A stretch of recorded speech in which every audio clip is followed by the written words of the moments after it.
But my name is Donald Jones. Once again, as I said before, as what's your name? Courtney said, I am a graduate student at Rutgers University. And my presentation is a study of the apprehensive attitude of the learning disabled ones to pursue STEM careers. Let me give you a brief bio about myself. There I am, Allison. I'm from Newark, New Jersey, which is right across the river. Got my bachelor's from Ohio State, the Ohio State University, and pending to get a master's at Rutgers. My research interests are engineering education as opposed to STEM because I focus on the matriculation of engineers. Socio-cognitive construct of writing, urban education, and special education, with emphasis of cognitive rhetoric and pedagogy. And I'm also a published novelist. I have an acclaimed book that I've carried with me today. It's called Being Elitist, but I won't go into that very much with you anybody who knows about that. So that's just enough about me. Now, into my research. Students can't succeed in the STEM field without knowing how to write properly. I'm very big on cognitive rhetoric and English education. I think English is very important for anybody that's going into the STEM fields, the applied sciences, or any other type of career choice or career path. And I wanted to dive into this issue a little bit more, so I decided to deal with the apprehensive before exploring into collegiate study. I'm dealing with the three domains: cognitive, interpersonal, and intrapersonal. And engineers would deal with that at a high level analytical thinking and rhetorical skill. Hence, students need to be proficient in the humanities. So our variable model here would be engineering success. If you're successful in the field of engineering, will equate to a high reading level. So if you have a high reading level, if you know how to read and if you love reading, more than likely you will be successful in engineering. And this is our research problem. Now, my research, my theoretical framework and my lit review comes from Linda Flower, who is a well-noted rhetorician and works in the Communication Outreach Center at Carnegie Mellon University. Has her PhD from Rutgers in 1972. One of the very few women to actually graduate from Rutgers with a PhD in English when the school became co-ed in the 70s. And she's a tenured faculty member. And I studied from the book The Construction Negotiated with Meaning, a social cognitive theory of writing. And it's very important to learn about the social cognitive construct within certain writers. And I will get into sort of the tacit of writing and the levels of writing as this presentation goes on. So that's our research problem. So let's talk about the makeup of a writer. The makeup with the writer deals with the psyche of the writer. So most teachers that attend teachers college or go to school here deals with a lot of students who may have psychosocial disorders. So we want to deal with the psyche. What variables, what impediments, what psychosocial issues does that person have when it comes to certain writing issues? Students with disabilities such as ADHD, dyslexia will have some type of comprehension problem. More than likely, they have learning barriers, so they can't learn how to read or write, and they learn because they're very frustrated. Many presentations here have gone into a little bit more in depth with that type of problem. And problems in the home, sociocultural disparities occurs, hence leading to the focusing issues. So a lot of focusing issues come from home problems, cultural background problems, things that they struggle with in everyday life. So when we talk about the psyche of the writer, and mental makeup, you can see a lot of, any English educators in here, absolutely, you can tell right off the bat, if there's possibly problems in the home or lack of reading or lack of reading interest, basically to their cultural backgrounds. I mean, that would be from a TC from that, and that's from my makeup for the writer. Now, there are two levels of cognition. There's the first level of cognition and then the second level of cognition. The first level of cognition I want to deal with that deals with the basic tactic of writing, tacit of writing English. The second one deals with mapping, planning guidelines for research, and the study methods that are being involved.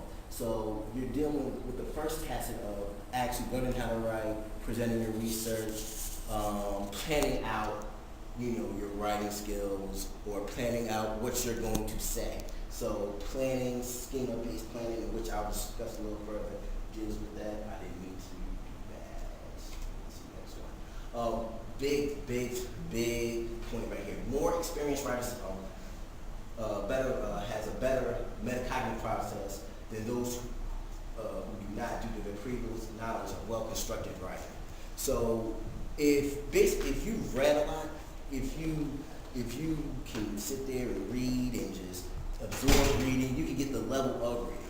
You know, your metacognition connects well. So more than likely, your brain can get used to a certain level of cognition and get used to writing styles or writing methodologies. And this obviously leads to experienced writers writing more on an intense level. So basically, you're going to tell, based off of their writing samples, who read and who doesn't read. So that's the first level of cognition. The second one deals with more my research, and that's the knowledgeable cognition, the stable, the unstable, and the fallible psyche of a writer. So it deals with going back to the mental makeup issue. A lot of people come from urban backgrounds, they want to explore trade or anything like that, and they don't like writing, basically because their mind is not right. This is called what it is. So it's this the stability of the mind. More stability in your psyche creates clear diction. I don't know how many of you guys, but when I write, I need to have a clear mind, everything will be quiet, just needs to be peaceful. And it will reflect in your writing, more than likely. Clear diction, the stability in your mindset will create that well-churned paper with little, if any, grammatical errors. More controlled cycle will lead to more diplomatically sound documents, and then emotions can lead to distorted writings and embellished by bad grammar. So, in my classroom, sometimes people would have great ideas. They would come up with all these great things, but if they're going through something, if you just had a bad day, it's going to reflect in your writing skills. In emotions, I don't like being mad when I write personally. So if you're just having a bad day, if you just don't know how to control that, if you're not experienced to do that, it can lead to distorted writing skills. And this is our third level. Now, schema-based planning. Well, what are schemas? Well, how many of y'all familiar with Cornell notes? A very pedagogical theory. I still use it in everything. It's basically a lifesaver for me. Schemas are chunks of information that you can use for planning as a teaching methodology. So breaking up your lesson plans, breaking it down into chunks so people can understand it, I can understand it. You don't have to just be like Sonic the Hedgehog and totally read everything super quick. So schemas help us break it down into small, big chunks, and we can process that information one bit at a time. It's really interesting when you break it down. Schema-driven planning can help map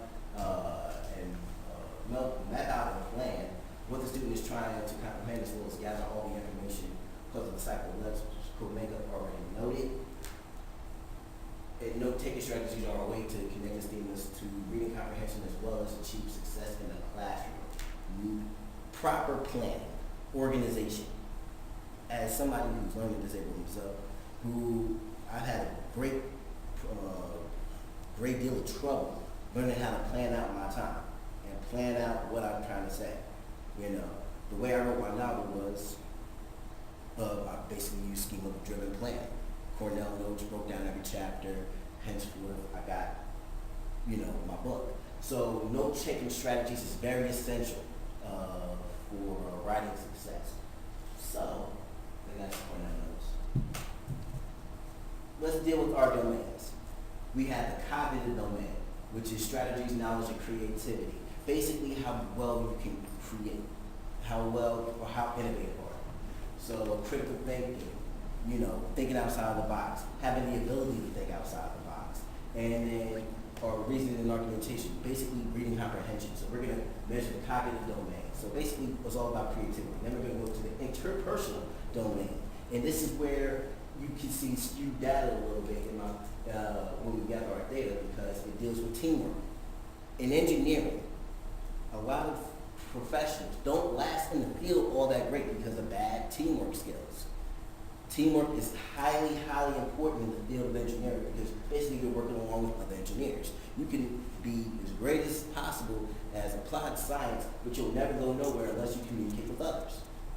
So, and then that leads us to the final one. I should have put an RA on there. It's called the interpersonal domain, which deals with self-evaluation, how you view yourself. So this is our domain structure.